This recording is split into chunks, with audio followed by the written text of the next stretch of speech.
Le secrétariat exécutif du PDCI-RDA, présidé par le professeur Maurice Kakugikawe, a tenu sa 183e session ce mardi 26 octobre 2021 à la maison du PDCI-RDA à Cocody. Plusieurs points étaient à l'ordre du jour. Ce sont entre autres le bilan des activités commémoratives du 75e anniversaire du PDCI-RDA et les réformes à venir. Écoutons le secrétaire exécutif en chef, le professeur Maurice Kakugikawe. Nous sortons de 6 mois d'intenses activités. Activités rentrant dans le cadre des 75 ans du PDCI-RDA. Donc, naturellement, le secrétariat exécutif d'aujourd'hui s'est appesanti sur le bilan de ces activités. D'abord, le bilan de la cérémonie d'ouverture, les prières œcuméniques dans les mosquées, les églises et les temples. Ensuite, nous sommes appesantis sur le bilan des journées de solidarité où les militants du parti sont organisés par groupe ou de façon individuelle ou par délégation ont contribué. Il y a eu des dons en numéraire d'une valeur de 60 millions de francs CFA et beaucoup de vivres d'une valeur de 12 millions.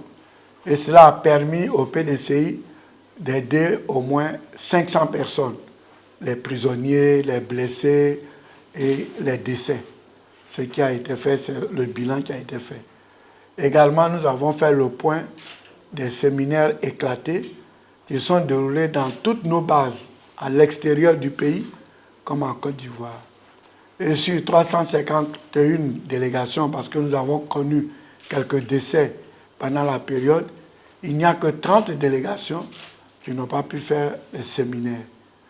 On ne peut pas soulever ici les raisons, mais c'est factuel, c'est un constat. Ils n'ont pas fait les séminaires.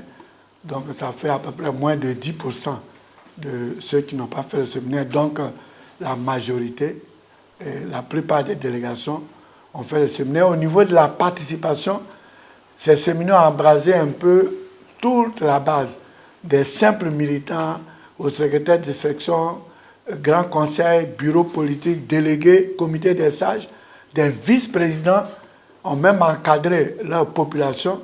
Donc nous voulons leur dire vraiment merci à tous ces cadres. Et cela a été financé par fonds propres des délégués.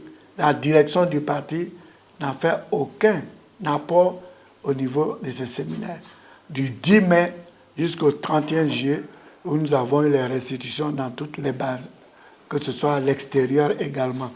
Donc nous leur disons vraiment merci, félicitations. Nous leur retransmettons encore les félicitations du président Henri Konan Bédié. Et nous avons mis en place un comité de synthèse nationale présidé par le vice-président Akele, qui a fait un travail formidable, qui a réussi à faire la synthèse des propositions de toutes les bases. Voici comment nous avons procédé. D'abord par délégation. Les délégations ont fait leur synthèse départementale. Nous avons fait les synthèses par zone. Et ce sont ces synthèses qui sont arrivées au niveau national pour faire national, mais tout en tenant compte des synthèses des départements. Quand il y avait une question qui n'était pas bien tranchée, nous allons au plus profond des départements pour savoir qu'est-ce que chaque département a dit. C'est la raison pour laquelle ce travail de synthèse a pris presque 1 mois. Et nous avons remis le document au président. Et c'est ce document qui a fait l'objet du colloque, qui est la dernière activité que nous avons organisée, que nous venons de clôturer. Le colloque, vous savez, il y a eu 8 thèmes, 8 ateliers qui avaient des thèmes divers. Les 7 premiers ateliers traitaient des recommandations et propositions de la base. Et le 8e était un atelier théorique sur Henri Konan Bédié, l'homme, son combat, sa valeur et tout cela. Et nous avons fait le rapport général et le colloque a décidé que le thème relatif au président Henri Konan Bédié soit poursuivi. Donc le secrétariat s'en est saisi et dans les jours qui viennent, nous allons étoffer cet atelier pour en faire un grand groupe d'études sur le président Bédié. Nous allons avoir accès, nous allons prendre des historiens, des démographes, des économistes, des politiques purs, des ambassadeurs, c'est-à-dire toutes les personnes de la génération du président Bédié, parce que nous ambitionnons d'abord de faire un film sur la vie du président Bédié et de sortir un livre sur le président Bédié, son combat. Parce que depuis le départ du père fondateur, cela fait bientôt 35 ans, il a tenu le PDCI. Nous avons traversé beaucoup d'épreuves, mais il a toujours été présent. Sa résilience doit être enseignée dans les écoles pour que les uns et les autres ne soient pas facilement débauchés. Voilà, donc nous avons fait le point de tout cela. Et également, nous avons dit que prochainement, il y aura un bureau politique.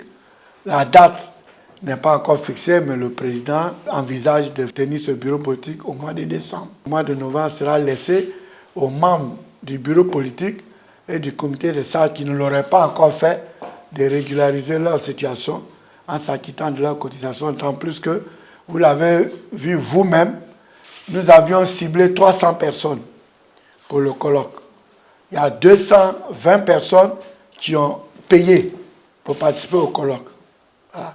Donc nous avions des équipes d'entre 25 et 30 personnes et ça a été de très bons ateliers parce que le nombre n'était pas pléthorique et les discussions étaient franches parce que pendant 1 jour et demi, nous n'avons fait que des ateliers. Donc les discussions ont été approfondies et nous avons pris une journée, la journée de dimanche, toute la journée pour faire les plénières, pour adopter tous les rapports d'atelier et le rapport général qui seront remis au président du parti, comme il a dit dans son discours. Le secrétariat aussi a pris acte de ce que le président a dit, parce que dans son discours de clôture, le président a rappelé les 4 structures qu'il avait créées. Le comité politique, le comité de gestion des élections, le comité de mobilisation de ressources et l'Institut de formation politique. À cela, il ajoute une cellule de communication que nous avons vraiment applaudi parce que nous sommes d'accord que la communication est le maillon faible du PDCI-RDA. On va y remédier. Mais également, le président met en place une sorte de conseil économique et social. C'est le comité de développement durable qui va s'occuper des réflexions sur les questions économiques, sociales, culturelles, environnementales. Vous voyez qu'aujourd'hui, l'économie verte, c'est important. Le réchauffement climatique, c'est important. Donc, tout cela, avec les statistiques, les indices de développement humain, c'est des statistiques à faire. Donc, vraiment, c'est un comité qui est vraiment attendu, d'autant plus que le PDCI regorge de beaucoup de cadres de haut niveau. Ensuite, il avait décidé dans la semaine de nommer un conseiller spécial chargé de la réconciliation. Il l'a fait à la personne du vice-président, secrétaire exécutif, Noël Akossi Benjo, ce qui nous a réjouis. Et le secrétariat exécutif a dit merci au président et a montré sa fierté que ce soit parmi ses membres que le président ait choisi son conseiller chargé de la réconciliation et de la cohésion sociale. Donc voici en gros ce que nous avons discuté au secrétariat exécutif.